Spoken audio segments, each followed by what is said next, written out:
fifth edition of Less is More. These videos are a nutshell version of my method, aiming at the basics but omitting the extended exercises and further information. If these videos whet your appetite, which I hope they do, then purchase my book. In this episode we'll take a look at the daily exercises. Legato is the most obvious way to develop breath support, as the airflow is not interrupted. One misconception is that breath support only comes into play in the high register. Breath support should be felt as a constant pressure on the airflow and has to be present at all times. When the low notes are not stable, this indicates a lack of breath support. When an attack fails, it's also a lack of breath support. Breath support should be more than obvious. The first exercise I'm going to deal with is octave and fifth. It's an exercise that is extremely suitable as a warming up.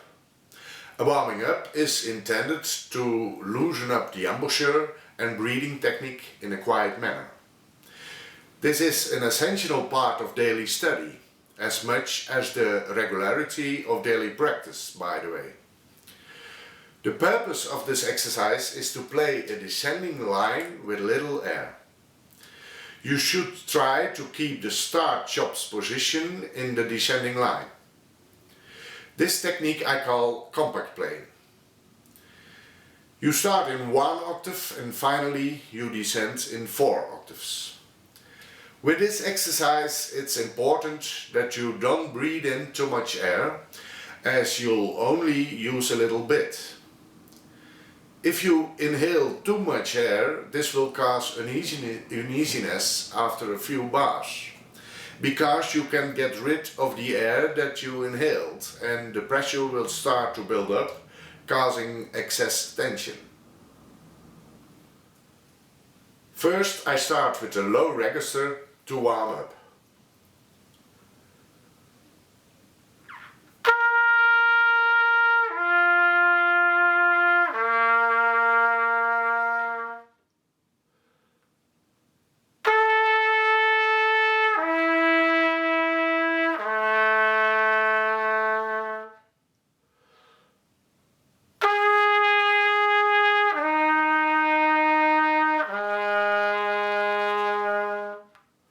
Then continue till F sharp.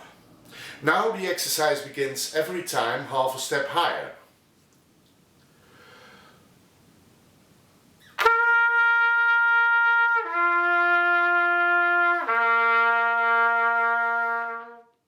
Try to play the first note of every piece with your lower abdomen instead of the embouchure. Pay attention to the fact that breath support has to remain active throughout the last note.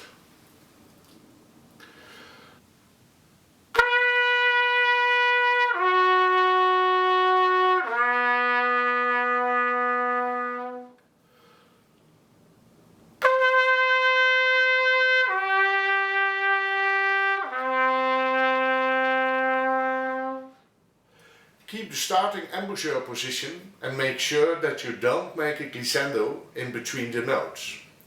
Once you've mastered this exercise, you can replace this by the second exercise, chromatic scale descending. Continue both exercises as high as possible.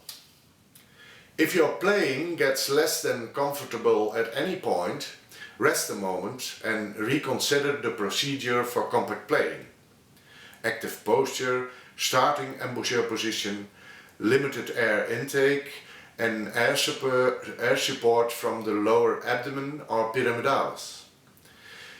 If at any point in this exercise you feel the tension rising in your upper body, resulting from tensing your abdominal muscles, you are losing track of the compact playing principles.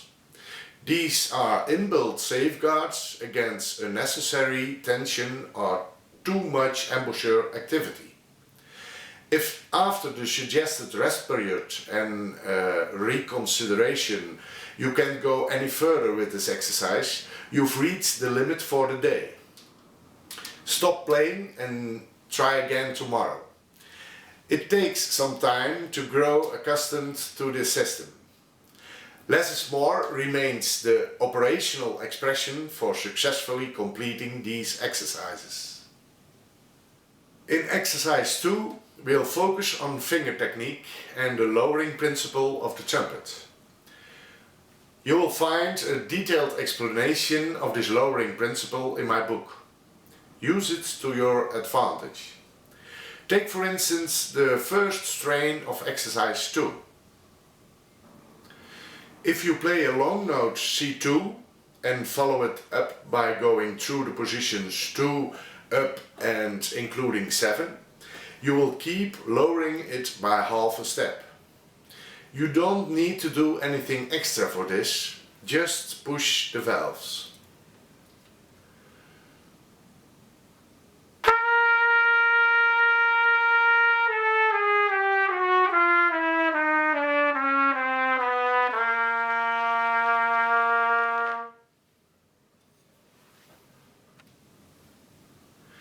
Try and play the first note of every piece from the lower abdomen instead of the embouchure.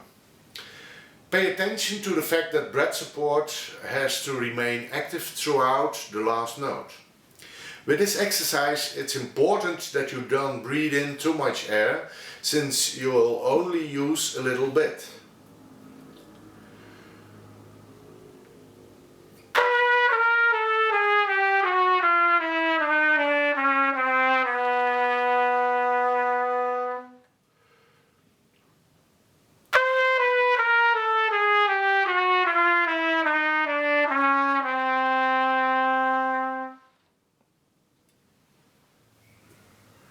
For now I skip a few lines and the exercise descends in 2 octaves. Now it's even more important to play the first note of every piece from the lower abdomen instead of the embouchure. Think of playing compact, so keep the starting embouchure position intact during the entire line.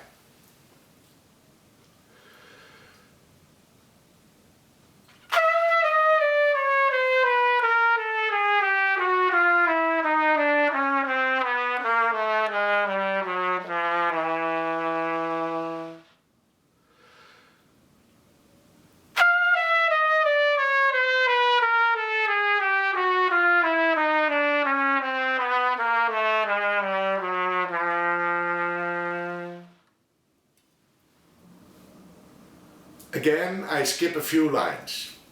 In previous videos I already touched on the topic of the position of the trumpet.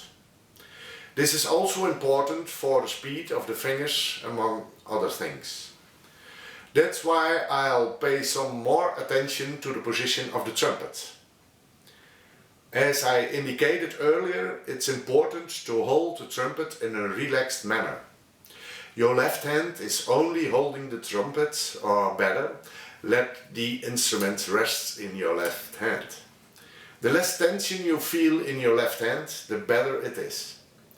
The right hand should be completely free to operate the valves.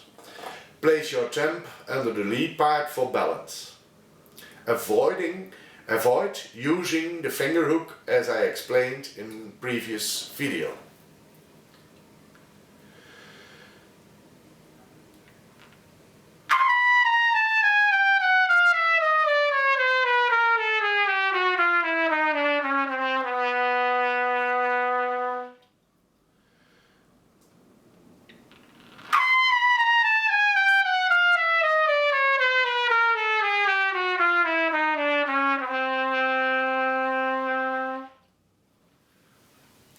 Again, I skip a few lines.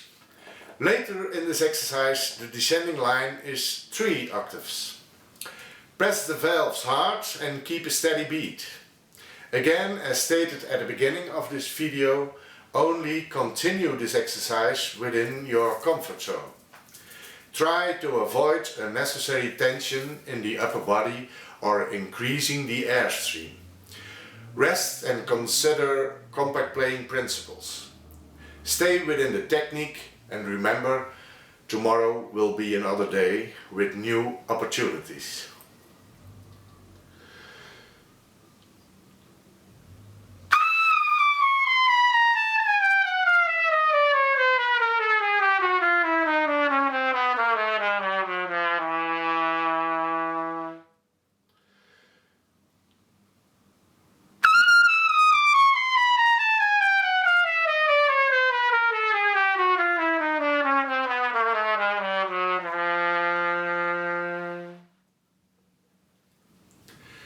It would be wise to play an appropriate relaxer, in this case a chromatic relaxer, before signing off.